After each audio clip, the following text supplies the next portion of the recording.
A very good afternoon or good morning, wherever you happen to be maybe watching us from. A warm welcome, Di Daji Yahao. I'm Virginia Birrell, the Chief Executive Officer of the Austrade-China Business Council in Victoria. I'll be your MC today in this important discussion at the forefront of China trade strategy to assist long-term planning for Australian exporters.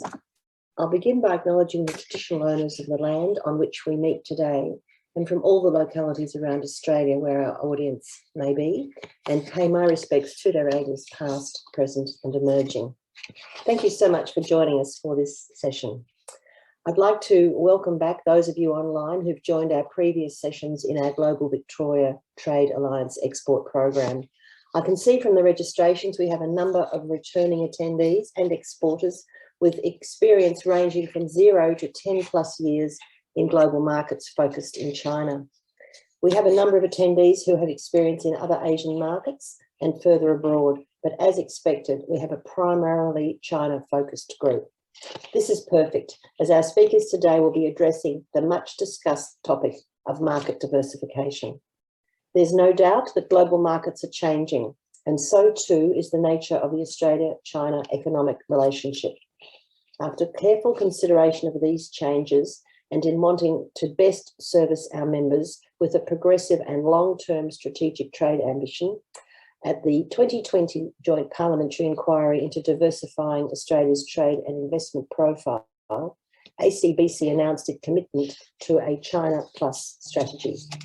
This strategy, where we affirm our existing trade relationship with China and at the same time actively seek diversification into new markets to respond to the changing economic environment. Newly formatted tariff-free trade blocs such as RCEP open up new avenues for expanding exports efficiently and effectively. Today's workshop, in partnership with our friends at Global Victoria, is featuring Nick Henderson at the Victorian Trade and Investment Office in Chengdu, this represents us putting the strategy into action. Today's session marks the 6th in this partnered series, and we're delighted with the reach and response received thus far, and we thank the Victorian Government for their effective partnership and support of our work and members. We've assembled a crack team of international business heavyweights from an array of industries to help you form a market diversification plan that best suits your needs. Alongside Nick and myself for today's session, I am delighted to welcome Peter Osborne, Chairman for Asia Pacific at Seed Health and previously with Blackmores, one of the great successes of market diversification. Andrew Cameron, Director at the Silk Initiative, one of Australia's most prominent data-driven brand consultancies. And Maree Weston, Senior Investment Specialist at Austrade, who will provide a government perspective on prospective markets, and Ines Liu, Manager for International Business and Advisory at Desan Shearer and Associates in Beijing. Ines is an expert on Asia market entry and will talk about accessing ASEAN for regional expansion. Each speaker will give a short presentation, followed by a panel discussion, with the leftover time for Q&A if we have any. A copy of the agenda and speaker bios has been sent out, and this will be put in the chat for your reference. We strongly encourage those online today to ask questions of our speakers at any point, and this can be done via the Q&A box at the bottom of your screen. To open proceedings and to give us an on-the-ground report from China, I'm pleased to welcome Victoria's Deputy Commissioner to China, Nick Henderson, to the screen. Thank you, Nick. Thank you, Virginia, and good afternoon, ladies and gentlemen. It's a pleasure to provide an introduction to today's event. Global Victoria is very pleased to be supporting this ACBC Victoria series of events, unpacking the elements, insights and tools that are important to navigate and create ongoing success in the China market. We have really been very lucky over this period of time with some fantastic experts and practitioners that have joined as panelists as well, sharing their insights into what constitutes success and how to get there within the China market. Today's session is the 6th of a series of events.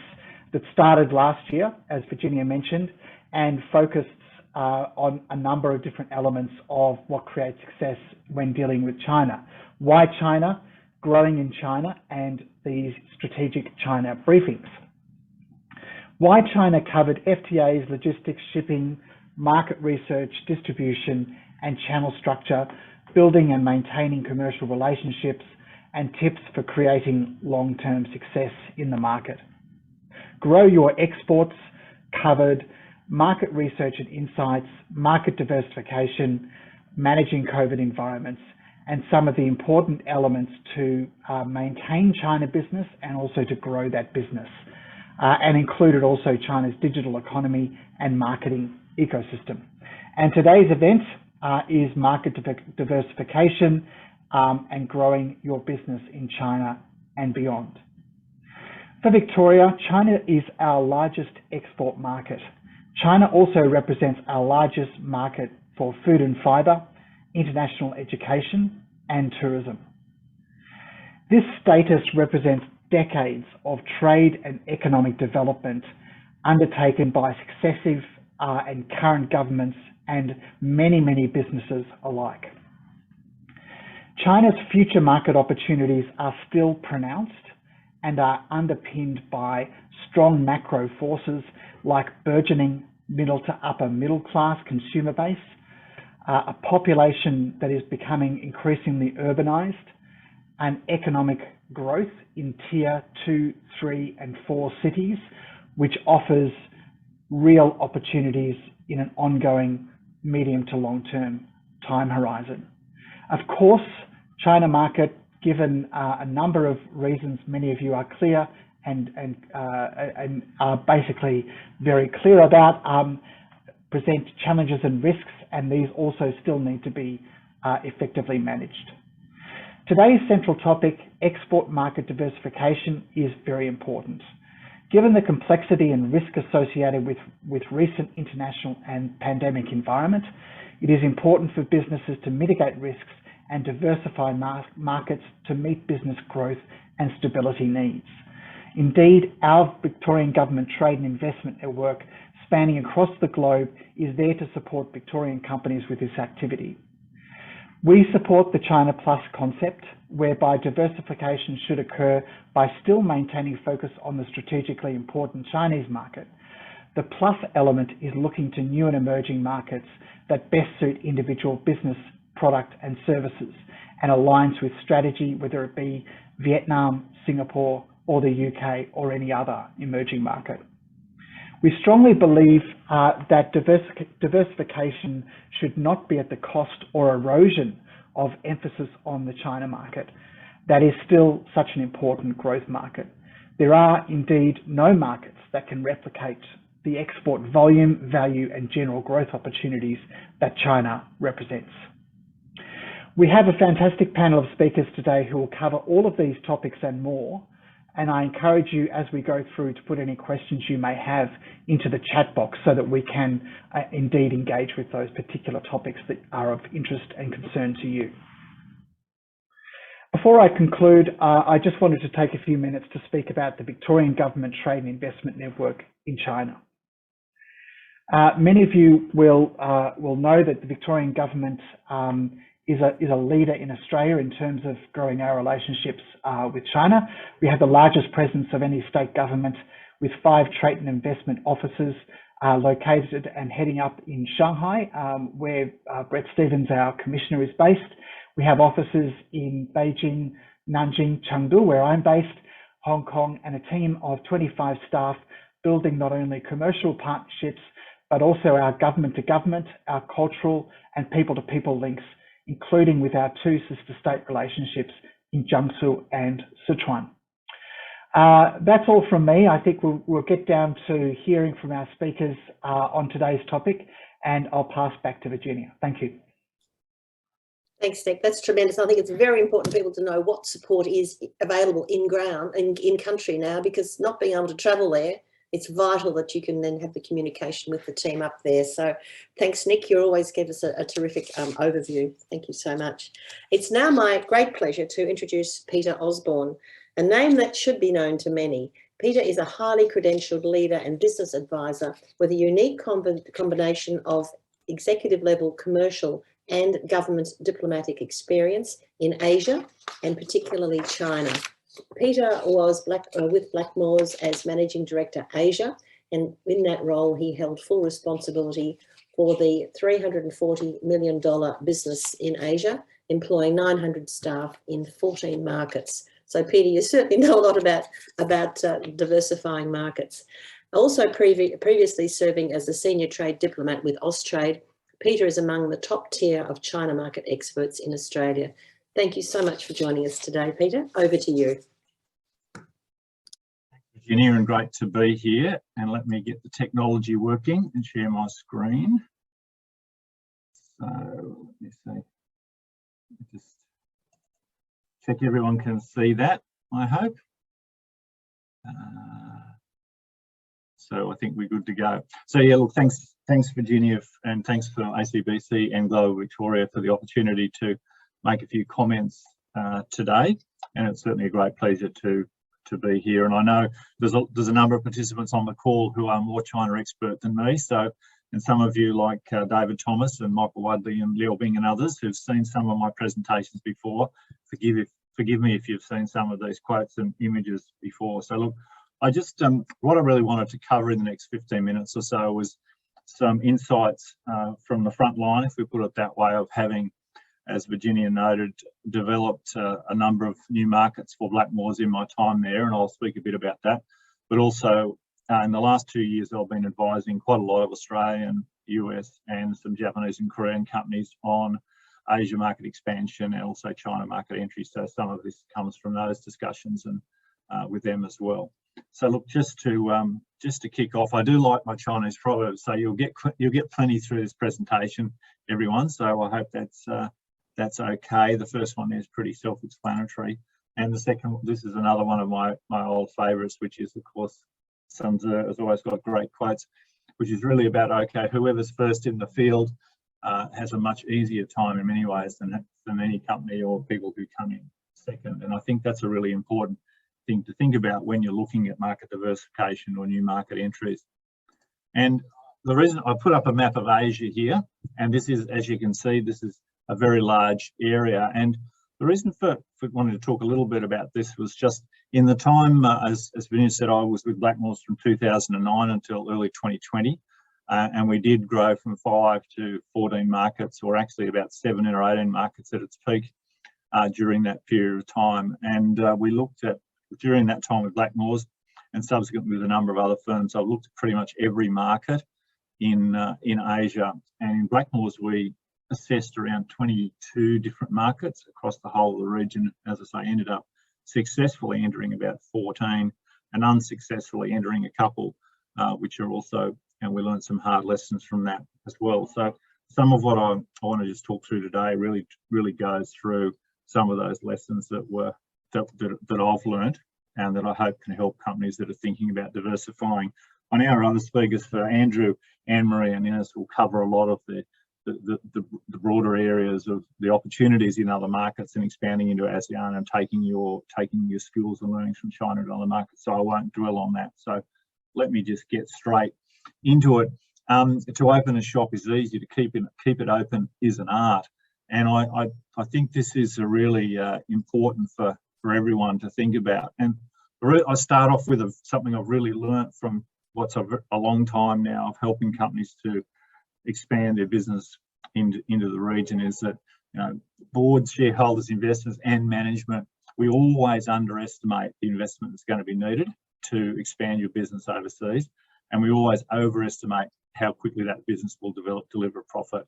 And I think that's a really interesting thing to think about when you're talking with your boards, you're talking with your management. If you run the company yourself, when you're thinking about expanding, I can guarantee you will always underestimate how much it's going to cost you in time, resources, people, money to diversify in the markets, and you'll always think you're going to do better than you're going to do. And that's, you know, I've learnt those lessons the hard way. I think one thing that I think is really important is that everyone in your business, from the board right through to anyone in the company needs to understand what it's going to take to achieve success as you spread your business outside your core market or into multiple markets. And the reason for saying that is that if everyone in the business doesn't understand that, you shouldn't really start entering a lot of overseas markets, because in the end, usually what causes failure in expansion is not the front end of the business that's out there chasing the opportunity. It's the back end of the business to support it, whether that be through funding, through investors, shareholders, whether that's supply chain, etc. So it's really important that the whole company is behind the concept of a diversification strategy, whether that be China plus strategy or whether that be just a multiple market strategy outside of Australia. The next point really is that there's no shortage of opportunity for most of the people on the call today. I'm sure your business has significant opportunity in China, in Asia, in other markets. And I think the critical thing is really about prioritisation and focusing.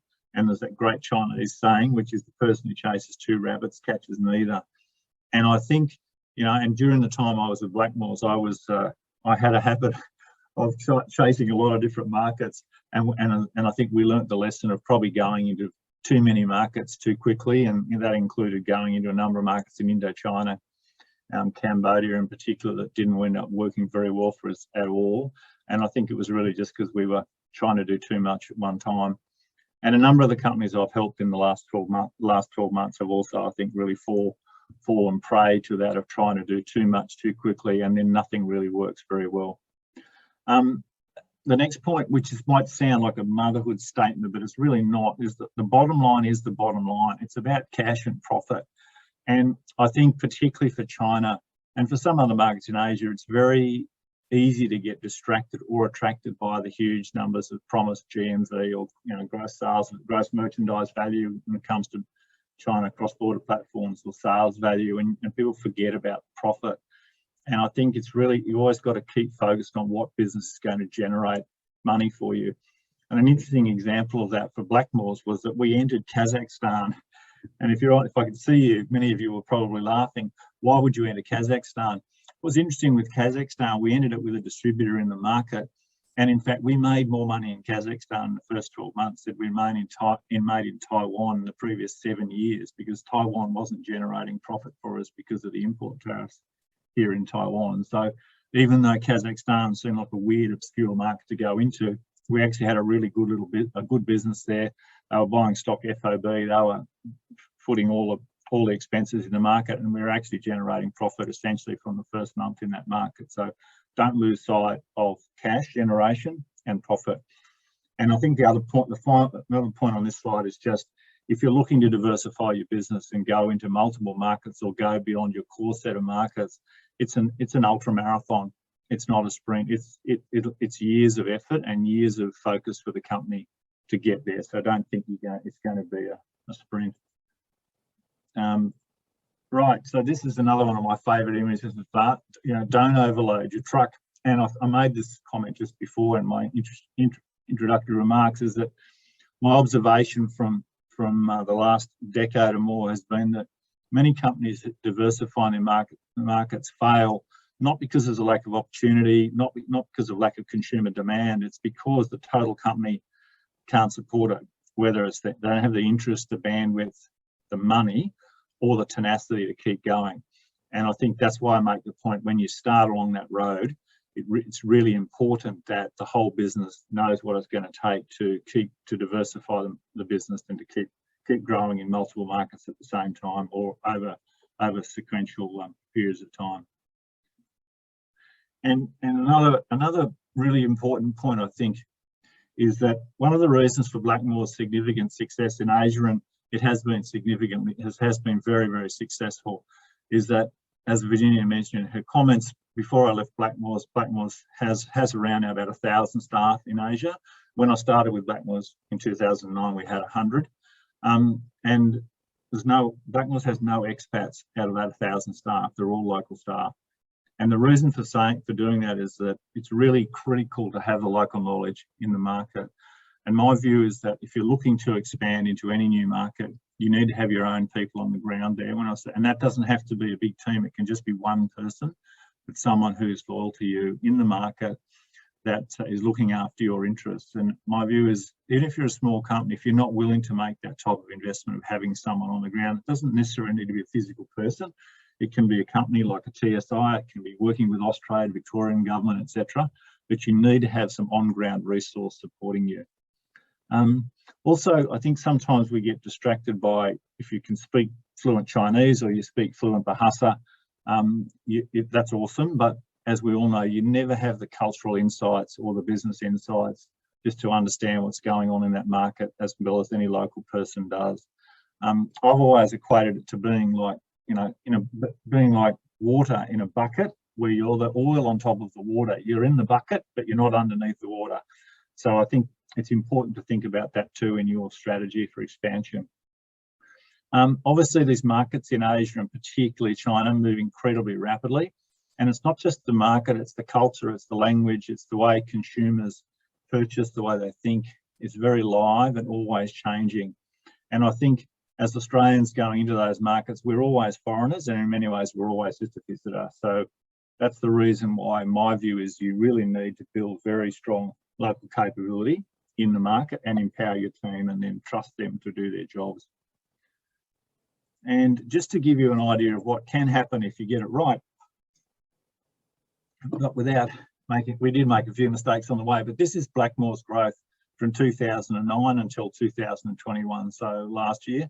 And even though I was talking about profit before, I'm using revenue numbers here just to show you the expansion of that business across well over a decade, starting in 2009 with 5 markets through to 2021 with it's actually 15 markets if you include Pakistan as part of Asia, India and Pakistan as part of Asia. Maybe it's 16 markets now actually.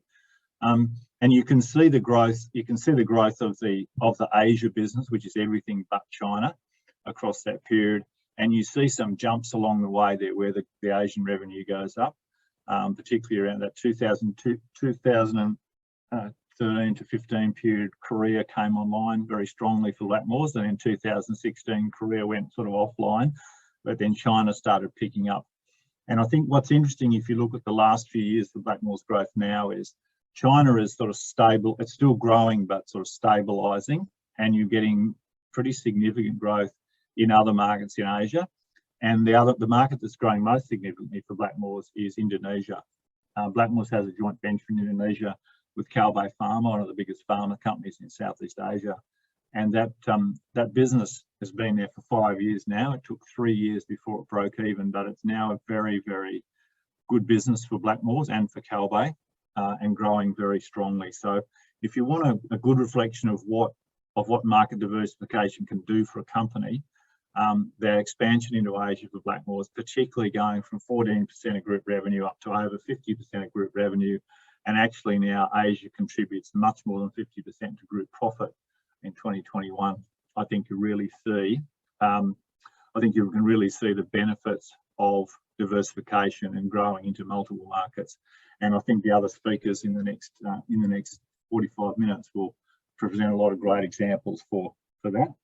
I won't dwell on this slide because I know I've got to wrap up fairly quickly, and some of you will have seen these my 10 points or 10 tips from before. I won't dwell on those. You can see them in the pack when I send it later. But the first one is probably one of my great expressions for China, which I originally stole from Clinton Dines from BHP, which was halve your expectations, double your time and budget. And I think now for China in particular, I'd say it's halve your expectations, double your time and triple your budget, because the market's become much more expensive. And the other points down there, you can read those at your own leisure. And I think one thing I'd probably dwell on there if I was just going to look at anything is probably point 9. I think the really important things for any form of expansion of any business is persistence and tenacity and resilience, and the ability just to keep going when you have failures. And everyone will have failures, and you will fail at some point along that progression of market as you diversify your markets. And all for everyone, many Aussies on the call, I know it's not the magic pudding. You know, these are tough markets to do business in, but the opportunities are significant. And just to finish off with one of my favourite Chinese expressions, pearls don't lie on the seashore. If you want one, you must die for it. And I think that is really important. It's you have to try and you have to look at these different markets and look at the opportunities that are out there, and do that in a balanced way, a measured way that is in line with, as I say, your company's capability to do that and to resource it and support it. And there's no doubt, as you see from that Blackmore's revenue chart before, the impact that can actually have on the business, and also the impact that has on 1,000 staff now working for a very good Aussie company. So look, I'll leave it there and I'll stop sharing and look forward to any questions at the end. Peter, thanks so much, and thanks for emphasising the years of effort that we've put in, and we need to keep up with that persistence, tenacity, resilience, flexibility and passion, because I think it's so easy when we see these, you know, political roadblocks that come in the way. We think, oh, we should look at another market, but really China's fantastic, and we've put in a lot of groundwork, and we just need to keep building on that. So thanks for emphasising that and your terrific presentation. Much appreciated. I'm now very pleased to introduce Andrew Cameron. As a director of one of Asia's leading data-driven brand consultancies, the Silk Initiative, Andrew's worked with some of the world's largest brands, including Kellogg's, Blackmore's, Unilever, A2 Milk, Bacardi, Edgewell Personal Care, and many more. His work has helped propel these brands forward in a complex and diverse market. I'll now pass over to Andrew to present China and beyond, taking your knowledge to other markets. Thanks, Andrew. Thanks, Virginia, and thank you everyone for being here today. Let me just share my screen. Hopefully this is all working okay and everyone can see that. So yeah, again, thank you, Virginia. I'm coming to you guys today from Shanghai. So about 40 days into the hard lockdown here, which is, I'm sure, quite relevant for what we're talking about today in terms of, you know, market diversification away from just China. And so what I want to talk to you today about is how brands can leverage your knowledge in China to access new markets. So a quick background on who we are at the Silk Initiative. So we like to call ourselves the future focused insight, strategy and innovation people. So we have at TSI a insights and strategy team that I head up. We also have an innovation and design team. So that means we work with a process that we call data in and assets out. So data in, speaking to consumers, whether that be in China or in other markets, and then using that to create assets out, whether that's new packaging or new logos or new concept or new product development. And in terms of who we work with, you can see here a lot of great Aussie companies, particularly in the food and beverage space. And that's why we're such big supporters of the work that ACBC and Global Victoria do in this space. It's really a mission that we believe in as well. Obviously, I'm Australian, our CEO is also Australian, and we've got a great relationship with clients from Australia. And it is a really relevant topic to be speaking about because it's something that we've been seeing, not just with our clients, but with our own business as well. So if I can talk a little bit about the history of our company, we started in about 2015. And for the first 3 or so years, our focus was just projects within mainland China, helping brands maybe crack the mainland China market. And then in about 2018, 2019, we started having a lot of brands coming to us saying, you've done that work for us in China, we want to do the same, but in Korea or Japan or Thailand or wherever.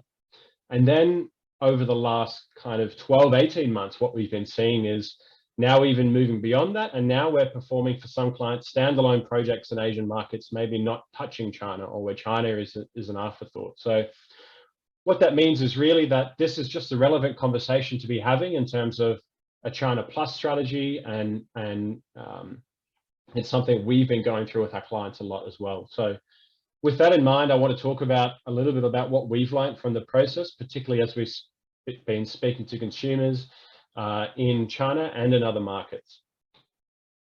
So 3 lessons that we've learned that I'll take you through.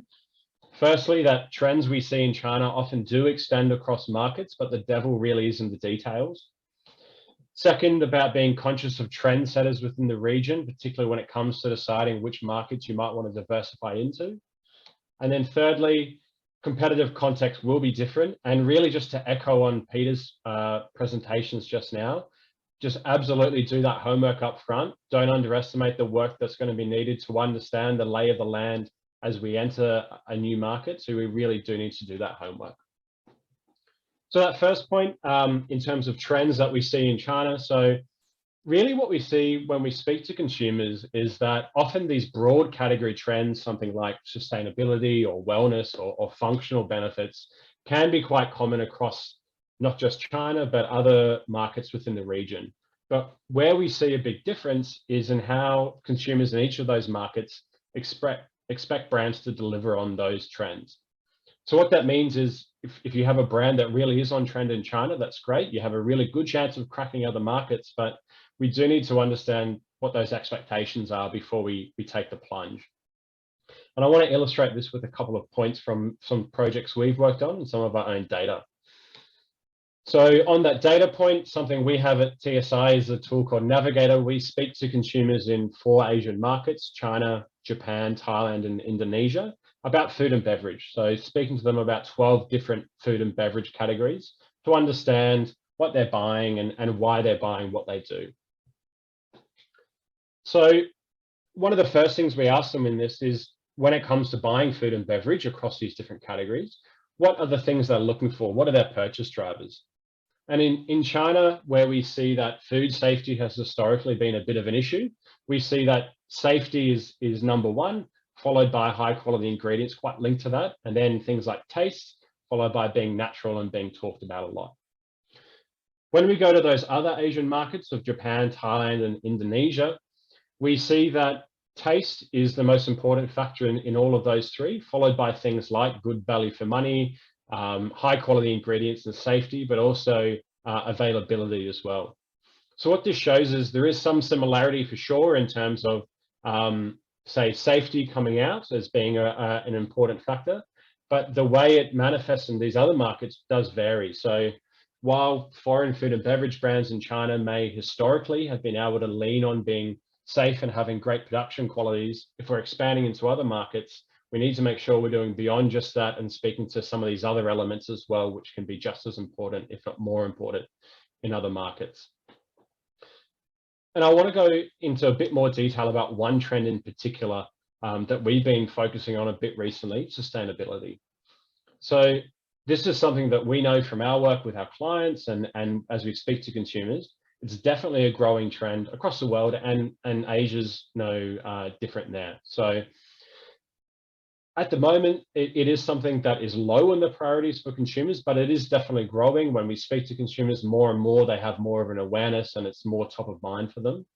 But overall, it is still low on the list of priorities. So using that same data, when we asked Chinese consumers, where does sustainability fall for you when it comes to deciding what to purchase?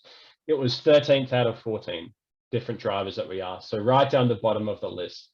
And then when we go to our other markets, it's a very similar story. So in Japan, the last at 14th, in Thailand, also 14th. Indonesia, a little bit higher at 10th out of 14, but still relatively low on the list of priorities for food and beverage across the board.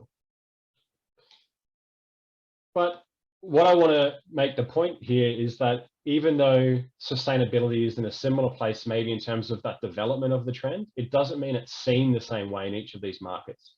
So this is the key point, that these broad trends may be similar, but as we look to go from China into a China Plus strategy, we really need to understand how these trends actually manifest in each of those markets. So within the example of sustainability in China, we also ask consumers, if a brand says it's sustainable, what does it actually mean to you? What kind of things would you associate that with the brand doing? So we saw that food safety was by far the #1 element here, followed by things like sustainable materials, no hormones. And we see that environmentally friendly packaging is coming in kind of middle of the pack there. But when we go to our other markets, Japan, Thailand, and Indonesia, we see that that environmentally friendly packaging point becomes either the #1 or the #2 concern when it comes to a brand operating in a sustainable way. And this is what we mean when we say that the devil is in the details and you need to do that upfront work. For brands looking to do a China Plus strategy, you need to understand how these trends that you're tapping into extend across other markets and what exactly they look like in each of these markets. Because even if that trend is the same, how it actually manifests and appears in each of these different markets will be different. And that brings me to our second point, which is about being conscious of trendsetters. So what we see is, as we speak to consumers across these different markets, the same category often lies on different spaces within a spectrum of development and sophistication. So as we're expanding, it's about understanding where that category lies, and as a result, what that means for our brand and how it might be seen. So one example I want to show here or talk about is sun care and skincare. This is something we've done a lot of work with at TSI. And what we see across the board is that countries like Japan and Korea are overwhelmingly seen as market leaders when it comes to skincare and sun care. So in this case, we were working for an international sun care brand that could have produced its sun care. It was creating a new brand, and it could have produced it anywhere in the world. It could have produced it in the US, in Australia, in China, or Japan. And so as part of this, we asked consumers in China and Japan what their preference was when it came to country of origin. And so for Japanese consumers, overwhelmingly, they preferred Japan as a country of origin. Interestingly, though, when we asked the same question to Chinese consumers, we saw pretty much the same thing. Japan was still the number one. China, understandably, a bit more preferred as a country of origin, but Japan still the preference. And those other markets coming in the same order of preference. So what this meant for our brand here was that knowing that they wanted to crack both Japan and China, they could then decide to focus on Japan as the lead market and use that to launch into China, under the knowledge that if they succeeded in Japan, they would have much better chance of succeeding in China as well. And the other call out here is that this can work both ways. Sometimes we hear from consumers that Chinese food and beverage with consumers in other markets has a bit of a negative perception. And so if brands are really well established in China, it just means we will need to be careful as we push into other markets in terms of how we manage that to avoid being seen as maybe too Chinese or having that impact our perceptions as we push into other markets. And the other point to make in this point around sophistication is that it also impacts how these consumers in the market will react to your product. So in this example, we were testing a wine. It was a new wine idea that had added ingredients in a red wine to deliver extra beauty benefits. And we were speaking to consumers in both China and Korea to understand their thoughts on this. So in China, where maybe the skincare market isn't as developed as Korea, this was a really well-received idea. Consumers were saying that having a wine with some beauty ingredients in it would fit in well with how they currently look for beauty products and beauty benefits. And currently they are trying to get that from their food and beverage anyway. So it was a really great fit. When we spoke to consumers in Korea, though, where it's a much more sophisticated skincare market, we saw that this idea was really poorly received. And that was because our Korean consumers were saying, I already get my beauty benefits from beauty products. I have specific beauty products for all of these needs. I'm not looking to boost that or get extra benefits from elsewhere. And they went even further to say that alcohol might have negative impacts, which would counteract any positive benefits that these extra ingredients would bring. So again, in this case, when we're talking about moving into new markets, it's just about understanding where these different markets lie in terms of sophistication and development. And then the last point to make is, again, echoing back to what Peter said, just about understanding, doing your work up front and understanding that competitive context. You know, we know that China is such a big place. We wouldn't be expanding into a new region in China without understanding the local competitors and how that may, and how we stack up against those. And it's exactly the same as we move into a new market. So your product or packaging might be super differentiated in China, but that doesn't mean it will be the same as we go elsewhere. And it's just about making sure that we're doing that legwork on the ground to understand that. And again, an example here I want to give you with a brand that we worked with was a Scandinavian dairy company focusing on mainland China, Hong Kong, and Korea. And after a whole bunch of work with us, they had two design directions as well that they wanted to look into. One of these directions was a milk carton that was predominantly white with a navy logo in the center. And the other direction had a top third that was navy and white on the bottom. And what we saw when we looked at the shelves in our different markets was that in mainland China and Hong Kong, most dairy products were already using splashes of color at the top of their carton, so blues or greens and reds, particularly in that top third. And so this meant that our predominantly white packaging with a navy logo in the center really stood out. But then when we started looking at the Korean competitive set, it was quite a different story, where milk packaging there tended to be much more white to begin with.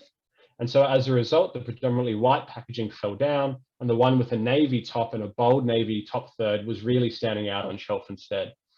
In this case, again, it was about, for the brand, understanding they wanted Korea to be their lead market because that was where they had distribution first. And so that was their focus as a result. So just to wrap that all up and bring that all together in terms of what it means for you and your brands as you're looking to expand from China into a China Plus strategy. Firstly, there are definitely similarities across our markets, but we have to make sure that you speak to consumers in each of these markets to understand how this can work to your disadvantage, and of course be aware of, how this can work to your advantage, and of course be aware of how any disadvantages you may have. Secondly, if you are moving from one market to another, be aware of how that might be perceived by consumers in each of those markets. And lastly, again, to echo from what Peter said, don't assume you can copy and paste from one market to another. Localization is almost always needed, and it will take time, it will take effort to get there. But if you can do that and do those steps up front, it can be a really beneficial approach for brands to take. I think that's pretty much bang on 15 minutes. So that's it from us. Thank you, guys. Any questions, please feel free to reach out to us or to me directly here. And of course, some questions at the end. But I'll stop sharing now, and I'll throw back to Virginia and the rest of the presenters today. Thanks so much, Andrew. That emphasis on, the same but different, and don't copy and paste, and how interesting the perceptions in the different markets. That's really enlightening. So thank you so much for sharing that. And I know we've worked with the Silk Initiative since they started. I mean, I think 2015, I first met Andrew, and it's been a fantastic relationship. So thank you so much for that presentation. Now it's my absolute pleasure to introduce Maree Weston, who is the head of Austrade's Agribusiness and Food Centre of Excellence. With almost 20 years of private sector experience in the Australian agriculture industry, Maree joined Austrade in 2017 and now leads the agency's strategy for trade and investment promotion in this sector, and she is passionate about it. Over the past 2 years, she's been deeply involved in trade diversification strategy development for the industry and has been a key member of the team who rolled out the Agribusiness Expansion Initiative. In this, she and the team have collaborated with DOR, DFAT, state and territory governments, and over 40 industry RDCs and peak bodies to identify priority market and developed promotion assets and campaigns to realise the opportunity. Now, Maree, it's an absolute pleasure to welcome you to talk about global trends that are currently driving the opportunities for Australian agri-food exporters. Over to you. Thank you. Thank you, Virginia, and hello to everybody. Delighted to be with you here today. Let me just share my screen.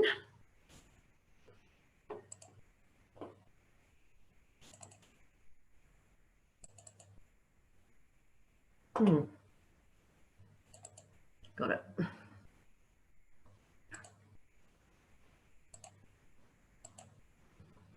So that's all working okay, I hope.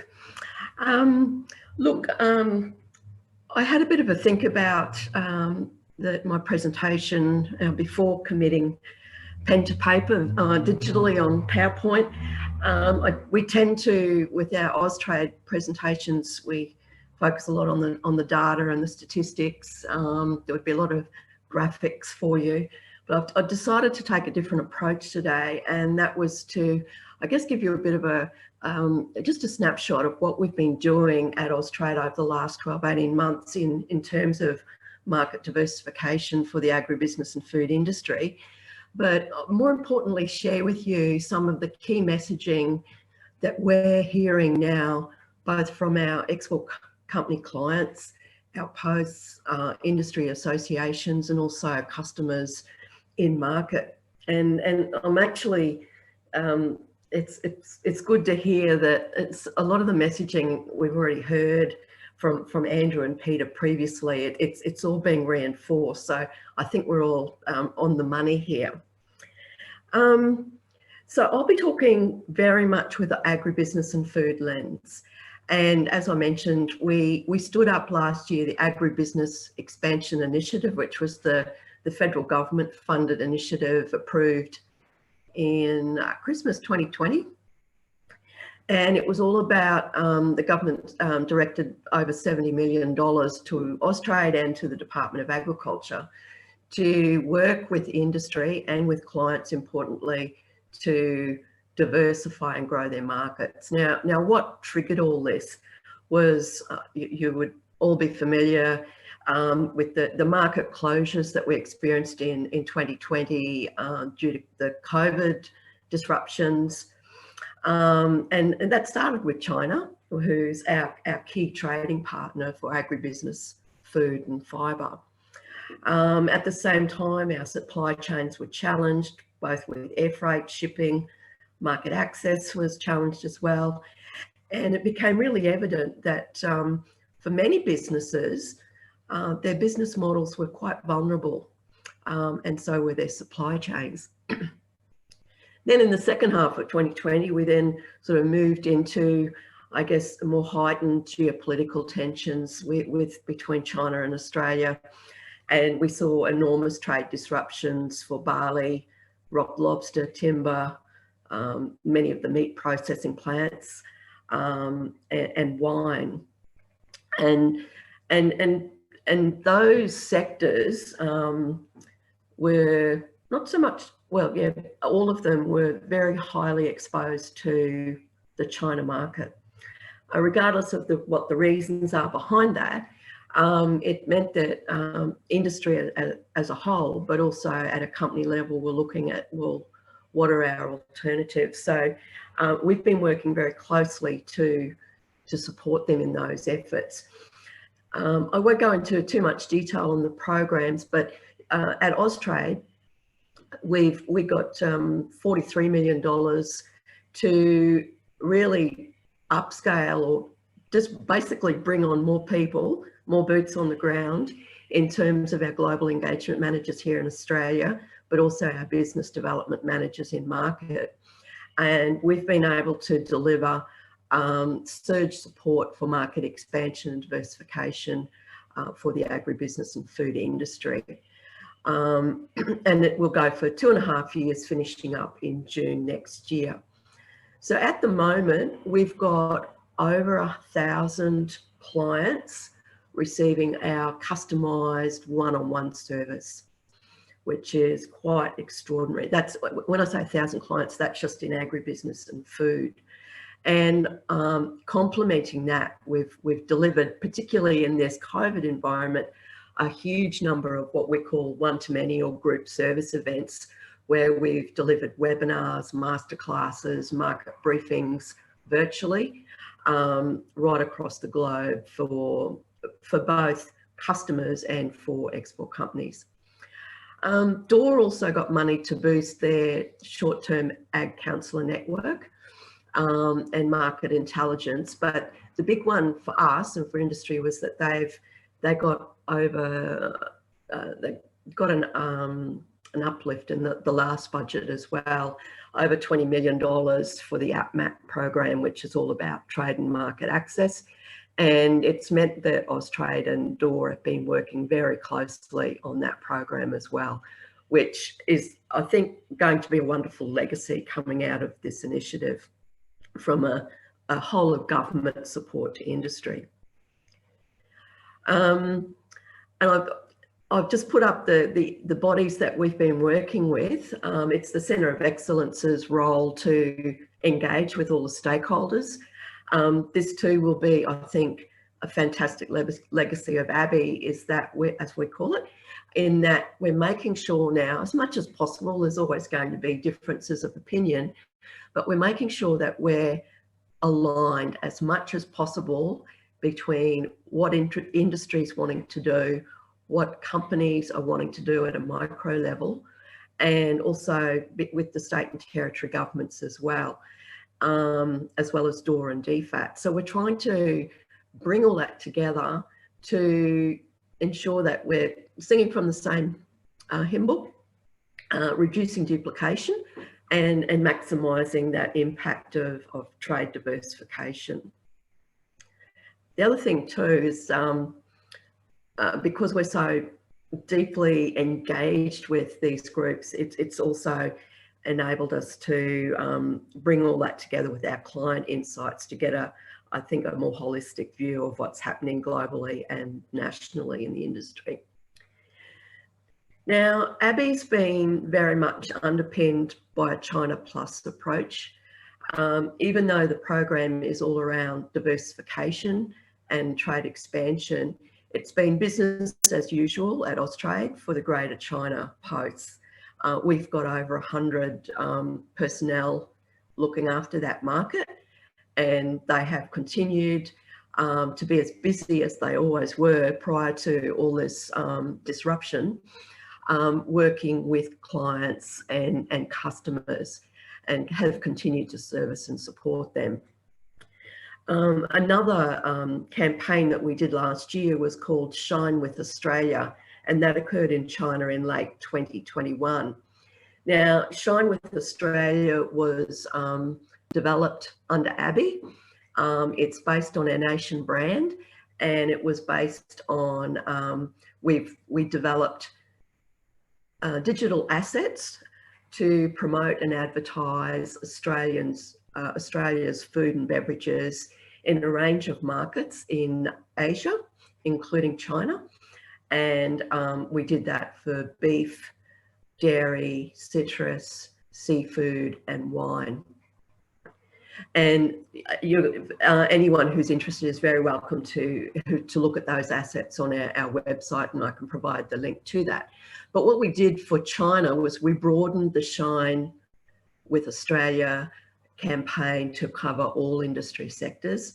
So the Shine is about the wattle, the gold, and it's about partnering with Australia. Come and enjoy our great products, receive our services.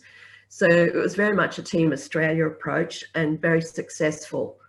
So I guess despite the tensions that are very evident at a geopolitical level and really focused on, I guess, in the media, business is still being enacted. And from a 6-week program, we got 70 trade and investment outcomes valued at almost $100 million. And that was spread across mainland China, Hong Kong and Taiwan.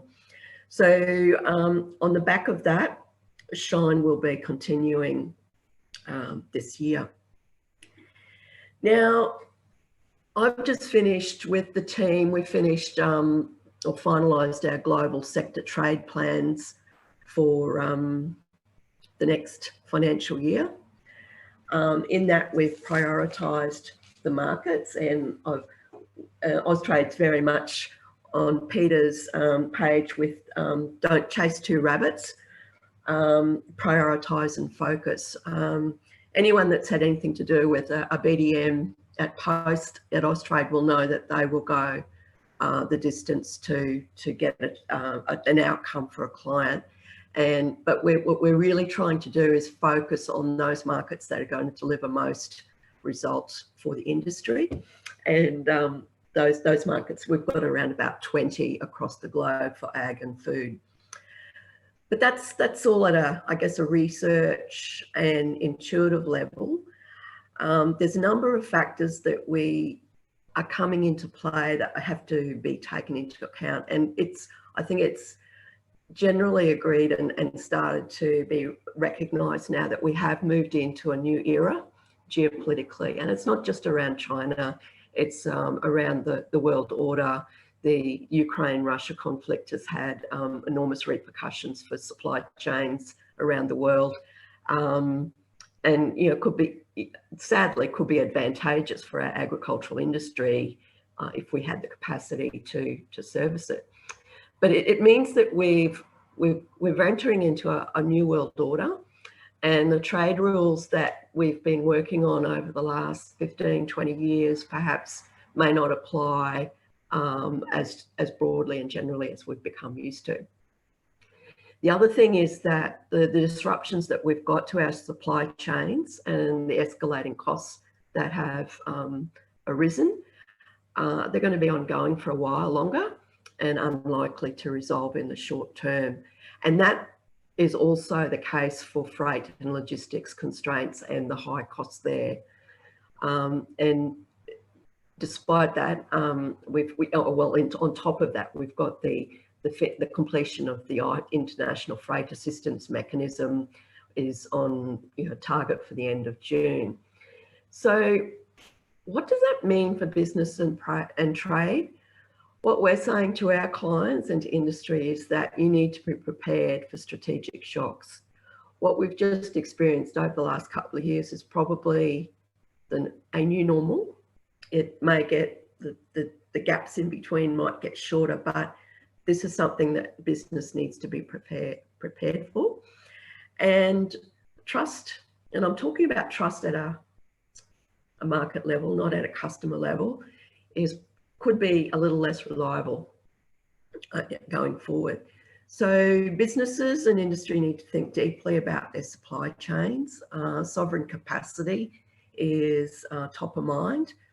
And many of our clients are moving from just-in-time models to just-in-case business models.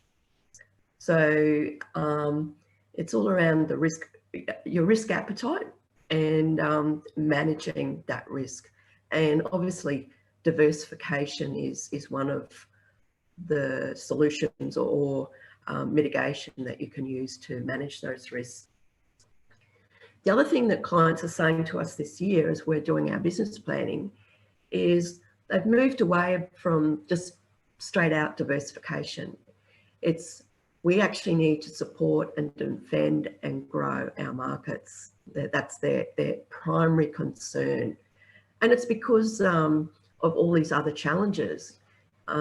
Getting product to market on time is an issue. So how do we protect that business that we've spent so many years building up, and how can we grow it? And that's going to be the colour of our service support over the next financial year. But it's not all doom and gloom. There's enormous opportunities for trade growth and diversification, and I see it sort of being driven by 4 different areas. In terms of the markets, Greater China it's an ongoing opportunity for us, and I think there's going to be new opportunities in different products or emerging products such as alternative proteins and so forth. So yes, that will continue. But ASEAN, in terms of Austrade's work over the next year, is really going to be the immediate or what I'm calling the engine room for our China Plus model. So it's where the more short-term opportunities are evident. But I absolutely agree totally with, I think it was Andrew's comments, that many of our clients will come and ASEAN is our market. ASEAN is not, it's a greater market. It's made up of a number of very different markets. So one size won't fit all. So that's our immediate focus. But with the new FTAs with the UK, the economic cooperation agreement with India, they're also ripe, I guess, for capitalising upon. And it's really about, this is the time for exporters to and industry in Australia to build awareness of what we can supply to those markets on top of our existing FTAs. From a global perspective, I mean, there's lots of drivers, but the ones that I see as being supportive of opportunities for our industry are the focus on food security in many markets, such as Singapore, the Middle East, and Africa as well. COVID has, I guess, escalated or amplified the requirement for food safety and also healthy food. We're also looking at, in many markets, we're looking at our sovereign capacity to meet our internal food requirements. And sustainability is something that keeps coming up as well. Now, I take on board Andrew's comments that it's probably less of a driver for the ASEAN or China markets, but for anyone that's wanting to export to Europe or the UK or even North America, sustainability is increasingly becoming just one of the prerequisites of being able to supply, particularly to some of the major retailers. And I think that will be, that's kind of a leading indicator of what will be required in Asia a bit further along. So we're looking at new products, new business models. Like I mentioned, technology and innovation up front, as well as new proteins. Products that have able to demonstrate their sustainability credentials will be well viewed. Clients are looking at reinvesting in their supply chain infrastructure or looking at e-commerce platforms. So there's, and that's just I guess a small subset of all the different ways that people are looking at changing their business model, as well as diversification. Underpinning all that is Australia's competitive advantage. Our underlying credentials are secure in regards to biosecurity, food safety, our reliability, our quality, our reputation, our trust. But we will need to, as an industry, we'll need to continue to work to defend those credentials.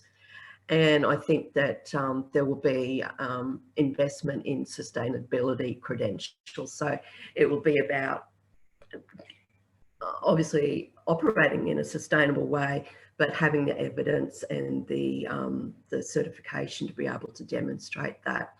So I think for businesses that are looking and acting on these drivers and levers, there's huge opportunities in Asia and China and in a growing sense in Northern and Europe as well. So I'll just leave it there with a small ad for Austrade where you can get support. I won't go through all of those. Many will be familiar to you, but just be aware that under the Agribusiness Expansion Initiative, we've done a lot of market research with Euromonitor. We've got the Shine campaigns. We've done a lot of industry capability promotion, asset development. So the email's there. Just get in touch with us for anything that you might need and we can get it for you or make the right introductions. Thanks so much and happy to take questions a bit later. Thanks, Anne-Maree. It's lovely to hear Austrade has this optimism about our prospects. So it's terrific. And we do believe, I mean, through the work we're doing with Green Channel, our sort of our zero carbon emissions project, we feel there'll be an increasing emphasis on sustainability, even though it perhaps isn't evident in a few countries now. But thank you so much. And we do appreciate the way you did the presentation for us. And of course, I should mention Anne-Maree's on our Agribusiness and Food Working Group in Victoria. So she's a valuable part of that group and contributes enormously to the success of that particular group. So thank you again. Now our final presenter, I'm delighted to welcome Ines Liu.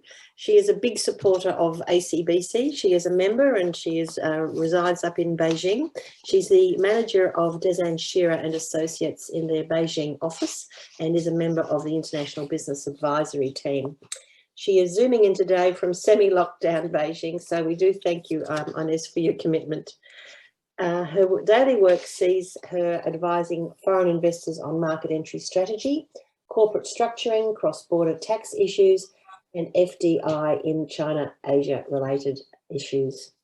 Hugely experienced in the Asian market, Ines will be addressing the benefits of coming out of RCEP and presenting on China Plus, accessing ASEAN for regional expansion. Thank you, Ines. Over to you. Well, thank you so much, Virginia, for the introduction and also other speakers sharing. Good morning, good afternoon, everyone.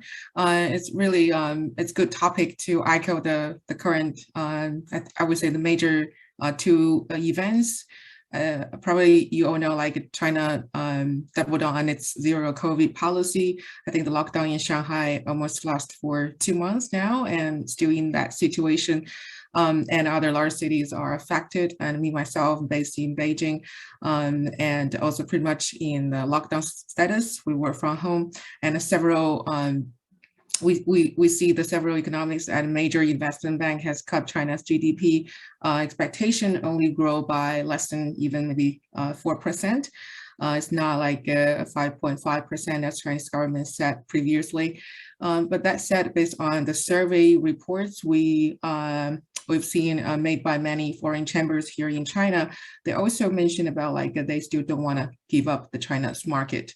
Another event I think is of the Russia's invasion of Ukraine, and they are really, I think those two events really putting like fresh kinks in global supply chain, and the whole world braces like the shortages and higher prices, particularly in raw material, and so many uncertainties, which really make the China Plus strategy more critical than ever. And this is not a new concept. It's been there for a while. I think this is a strategy to give companies other markets than sticking only with China. So we're a Pan-Asia business consulting firm that help foreign companies come to Asia. So other than 12 offices in China, we also put our footprints in many ASEAN countries. And so our Asia briefing, it's the publishing house, and we will share our doing business guides to all of the attendees after this webinar. So for today's discussion, I'm gonna look at the topic pretty much into like two folds. I will look at the ASEAN market to outline the trade and investment opportunities, and we'll also look at the RCEP agreement and discuss how much RCEP can contribute on. Just to get started, I think it's helpful we quickly go through the trade and the investment drivers and why this China Plus strategy is happening now. I think many multinational move to China to take advantage of the package China had on offer, and that was the cheaper labor, natural resources, and low taxes, loose environment laws, and all these things help China to become the world's second largest economy. Previously, I think the Western world took decades to achieve this kind of growth, but China achieved this in about 35 years. And the reason for that was simple, because China just offered what was needed. But from the past few years, things are changing, and many corporations are looking for a +1 or 2, or you may call like the China Plus strategy, because China no longer has cheaper labor. And in addition, some of the most meaningful tax incentives for Western companies have been eliminated. Since 2009, most of the tax privileges that foreign invested enterprises formerly enjoyed have expired. Plus, quite tight environmental laws, risk of stealing intellectual properties, and trade wars, geopolitical tensions are making the situation worse for international companies, including Australian business as well. Yeah, so when we look at the ASEAN geographic, those regions founded in 1967, today they have 10 countries. So it's I think also as like and Maree just mentioned about, it's a very, very diverse group. They have developed countries like Singapore, also at least developed country like Laos, Myanmar, and Cambodia, and economics West differently, a very different stage of development.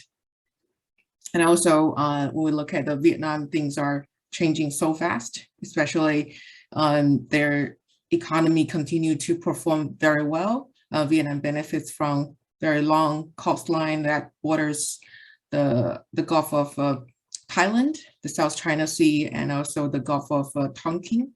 The country has the second largest number of international ports in ASEAN after the Philippines.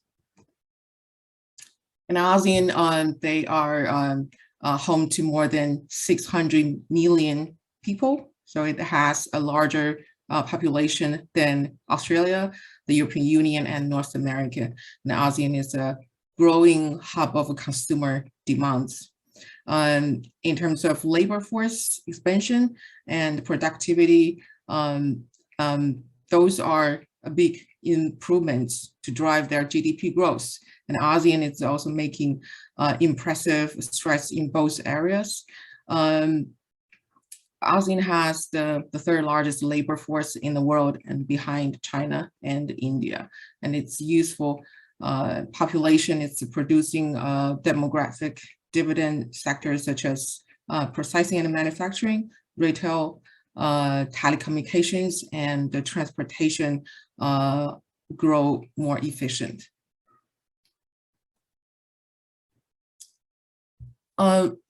When we look at the RCEP, ASEAN was the initiator of the regional comprehensive economic partnership, and 50 members in total and 10 ASEAN countries participated, also including China, Japan, South Korea, Australia, and New Zealand. I think with China's participation, actually it is the first regional multilateral trade agreement that China has joined. So to better understand this economic map, we group into 4 types of economies. So exporters of high-tech or high-end products, countries like Japan and South Korea, and exporters of industrial raw materials and consumer goods like Australia and New Zealand, processing and port-oriented economies, which are the major ASEAN country, and manufacturing and consumer country. I think China now become also is a major consumer country and essential to strengthen the regional value chain. So this new trading bloc will also likely to see a larger flow of goods from countries where production costs are very high, such as Australia, to countries with lower labor costs, such as Cambodia, Laos, and Myanmar. The benefits of cheaper goods will spread through ASEAN and the other RCEP members, as well as filter through to consumers in Europe and the United States. The RCEP agreement, consisting of 20 chapters and 4 market access schedules, covers typical provision on trade in goods, trade in services, rule of origins, and the custom procedures and trade facilitations. But beyond that, it also contains provisions that are less common in free trade agreements, such as provisions on small and medium-sized enterprises, e-commerce, competition policy, and government procurement. RCEP is based on the 4 key elements of regional integration: rule-based trade and investment, and market access, economic cooperation, and ASEAN centrality. Just want to just pick like 3 the most important provisions, like common rule of origins. So this will means that RCEP will allow investors, firms with supply chain distributed among several Asian nations to take advantage of the common rules of origin for the entire bloc, to use only one single certificate of origins. So when implemented, investors can expect lower cost, added flexibilities, and regional supply chain streamline. In terms of tariffs will be eliminated on around 92% of goods, implemented progressively over next 20 years in accordance with each party's schedule of a tariff commitment. So this will allow participating countries to gain preferential market access with each other. And the service sector is also the provision I want to particularly mention about the service liberalization under RCEP. So just want to highlight a shift from the positive list approach adopted in ASEAN +1 free trade agreement, where only certain service sectors are open for trade and investment, to a negative least approach adopted in RCEP, where most service sectors are open for trade and investment unless specifically excluded. However, there is still much work to be done, though the RCEP deal isn't yet fully comprehensive. For example, like agriculture is largely omitted. All nations within RCEP wishing to protect their respective markets, and RCEP does relatively little to set common standards for products. Also like environmental issues, human rights, including labor, are also unaddressed. So RCEP is set to deliver greater integration of value chains and more common rules of origins. Currently has, we put all the ASEAN +1 free trade agreements. Currently, Australian traders are required to choose between 10 different free trade agreements to do business between the countries of the Indo-Pacific region, and each with its own rules and procedures. So in order to provide concrete market access and investment commitment, the RCEP will simplify rules and procedures for each free trade agreement within a single arrangement and reduce existing trade inefficiency. So this will solve the so-called like the noodle ball problems of ASEAN Australian business becoming entangled with multiple free trade agreement and different rules for each country. So only one set of rules and procedure. And also RCEP will lower the trade barriers and improve market access for goods and services, attracting foreign companies who very keen on entering into a more integrated ASEAN in a market. So this will enhance transparency in trade and investment, as well as facilitate the greater inclusion of ASEAN small and medium-sized enterprise to global and regional supply chain. So for Southeast Asia, has also they're also one of the highest intra-industry trade. So the trade of similar products belongs to the same industry in the world. So mainly attributed to its thriving electronic sectors and its well-established supply chain.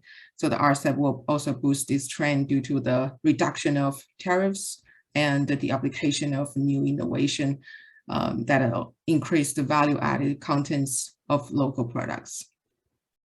So technical cooperation with advanced industrialized countries like Australia, New Zealand, Japan can definitely play a role to help ASEAN SMEs in developing better or more competitive products.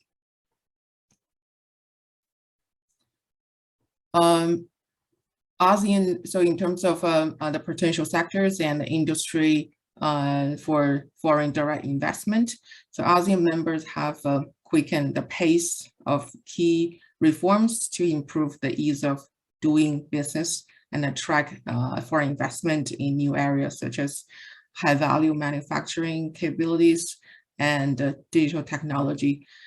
For example, I think Vietnam specialized in textile and apparel, while Singapore and Malaysia are leading exporters of electronics, and Thailand has joined the ranks of leading vehicle and automotive parts exporters, and other ASEAN members have built export industries around natural resources. Indonesia is the world's largest producer and exporters of like palm oil, but they recently lifted up the ban for exporting the palm oil, and largest exporters of coal, the second largest producer of cocoa and tea. The Philippines has also established a thriving business process outsourcing industry. So RCEP has also emphasized a key framework for deeper services liberalization in the sectors of e-commerce, financial, telecommunication, and professional services. Diversifying the sourcing portfolio from China, either nearshoring or offshoring, will definitely help address challenges, and whether in supply chain or logistics or availability of raw material. I think just also want to mention about like just RCEP, it's not a complete free trade agreement, because it codified the removal of tariffs mostly on items that are already exempted due to the other free trade deals, and it has a large loophole under which countries can maintain tariffs in a broad range of sectors. So it will not result in some massive increase in intra-regional trade in a short term. Like I read one analysis by the Peterson Institute suggests like RCEP would boost global trade by 500 billion in the next 10 years. Still, its provision should help multinational from Northeast Asia build more seamless supply chain throughout the RCEP bloc, and will generally link Northeast and Southeast Asian economies closer together. So this should help Southeast Asian countries like Vietnam and Thailand and Malaysia that already have attracted growing investment as multinational shift some operation out of China. Overall, I think as a result, the China plus ASEAN strategy for those who are venturing into the Asian nations, Asian markets, has become quite in time trend that is likely to continue over the long run. So even if some firms focus on production more on China, in the short, either in the short or like a long run, they also should look at the Thailand and Malaysia and Vietnam, will because those markets continue to appeal to multinational firms. Also for these countries, they are also put their efforts on building up infrastructure and the production capacity. Yeah, so we do believe the implications for Australian business, they will bring various opportunities, and definitely should take advantage of this new agreement bloc.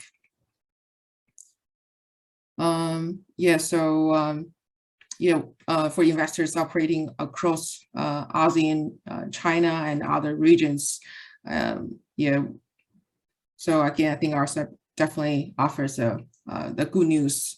I think one, it's just streamline the customer procedures, and also unify the rule of oranges, and also improve the market access, and to make the investing in multiple location is a much more viable and attractive investment strategy. Yeah, I think I'll just stop here just for the strategy to bring the ASEAN market on. That's terrific. Thanks, Ines. That was so you've concluding your presentation. That's great. Thank you very much. Oh, sorry. Did you have? No, I just like yeah, we can just get into the Q&A session. Oh, sure. Thank you so much. That's terrific. And I'm sure, thank you for unpacking ASEAN and RCEP, and I'm sure if anyone has any questions, you'll be happy to answer them if they contact you direct. Likewise with our other speakers, if you do have specific questions, because we are a little bit short of time, but I do have a couple of pre-submitted questions. This is probably for Anne-Maree, Peter and Ines. Post-election, what policy or strategic approach by government would make the most significant difference to supporting business engagement with China and or the RCEP region? And that's from our National President, David Olsen's very keen to know your thoughts. Peter, did you want to have a crack at that to start with? Yeah, sure, Virginia. Interesting question. Look, I mean, I suppose from my perspective, I think anything that the government can do, whichever one is it, anything just to sort of try to reignite the relationship or to take some of the heat out of the relationship. And I mean, there's been lots of commentary around that, lots of suggestions on how that could occur. And I think it's more a matter of people, the new government, whichever that is, sort of actually taking an interest in that and seeing what can be advanced. I mean, I think obviously it's a very challenging time for China at the moment with COVID and everything else. So that situation, China's not particularly open to, they're very domestically focused at the moment, as they should be. But I think that opportunity, I still have a strong belief that opportunity exists to restart the relationship, if you want to put it that way, in a much more open manner. That's what I think. And whether that's done by business, whether that's done by some special envoys, whether it's done by, all the things that have been suggested in the last year or two, I do think there's an opportunity to do that. And my own view is that China, there is an interest in doing that. We certainly know that from our experience, where they've reached out to us on areas for mutual collaboration around climate change. So I guess finding those things where there are areas for mutual cooperation. And Maree, did you want to make a comment at all on that? I probably need to be very careful. Yes, I know. I don't want to drag you in. But I think, if anything that they can do to rekindle, refresh the relationship, obviously that's obvious. Yes. But probably if government can continue to support the commercial interests as well and continue to, if that can keep going, I think that would be very beneficial as well. From the statistics, there is trade. Yeah. There is the interest there and the desire. So yes, supporting that and the appetite. That's terrific. And that really also ties into another question we've had from one of our members, which is the likelihood of the relationship returning to normal. Well, it'll be a new normal. Does anyone have an inkling of when that is likely to start turning, or do you think it's a wait and see? Perhaps, I don't know, Andrew, do you have, or Peter? I think it'll be quite some time before we're back to what is regarded as a normal relationship. Because I think a number of other speakers made the point, the world has changed too, and the world is, changed. So challenging. But let's hope for next year. Let's hope for later this year. Go for it. Okay. When there's a will, we'll do it. And just a very quick question too, because we've got 2 minutes to go, but I'll do a very quick summary at the end. But I think this is quite important because there is a question here from Guy Thompson, who's at the ANZ Bank, and it's probably Nick and Andrew could help with this. In order to get a high quality distributor in China, is it still worth going to trade shows, including the virtual ones, or should you pitch directly to someone who specialises in that category or the geography? What would your recommendations be? I might start first on this one.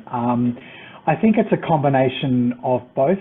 I think at trade shows you can certainly come across some, but benchmarking what distributors are handling similar products or which distributors have access to similar retail channels, and then benchmarking those, and then going through a process of systematically reaching out, I think is a pretty good approach. I think in this particular environment, the inability to get in front of companies face to face in a trade show is a challenge. So, utilising a combination of benchmark, outreach, trade show, and then working with trade development bodies like Victorian Government and also Austrade to assist in that process is probably a good way to do it. Terrific. Andrew, I guess you'd agree? Yeah, absolutely. And I was going to add on more so with the previous question about the relationship, that one of the benefits, I suppose, from us with a consumer point of view is we've certainly yet to see anything as we speak to consumers directly in terms of anything in terms of the geopolitical situation impacting their views on Australian products and Australian brands. Where the watch out for us more so is just if the Australian wine isn't on the shelf long enough, it doesn't take long for people to switch to, say, a Chilean wine or an Argentinian wine. So as long as we can be there, consumers are still on board with Aussie brands, and we've yet to see that trickle down to. Well, that's actually good. That's really good to hear. Yeah, that's terrific. Mm. So really, in closing, I think we're right on time, so I'll do a very quick wrap. But thank you so much to our speakers. You've been an absolutely marvellous panel. You've kept to time and you've been very, very informative. So on behalf of everyone who's tuned in, thank you so much. And also, Nick, obviously, for your absolute consistent support of our series and us in general, ACBC Victoria. So thank you so much. As mentioned, this is part of a series, so please do tune in coming up. We've got one with the Port of Melbourne and other logistics companies from China coming up shortly, and you'll get an email in relation to that. If you'd like to get in touch with any of our speakers, just respond to the follow-up email that Zach will send out, and we'll be very happy to put you in touch. And it especially applies to those, I do apologise, whose questions we were not able to answer today. We're busy working across other sectors with some not-to-be-missed sessions, including our strategic China briefings and presentations on property, health, finance, and much, much more. I think we've got about another 36 activities through to the end of the year, so we will keep you engaged and informed. If you're not already a member of ACBC, I do encourage you to join. To make the most of what we have to offer, and also to join our sector-specific working groups. As I mentioned, Anne-Marie's on ag and food, and we have many more specific groups to engage you.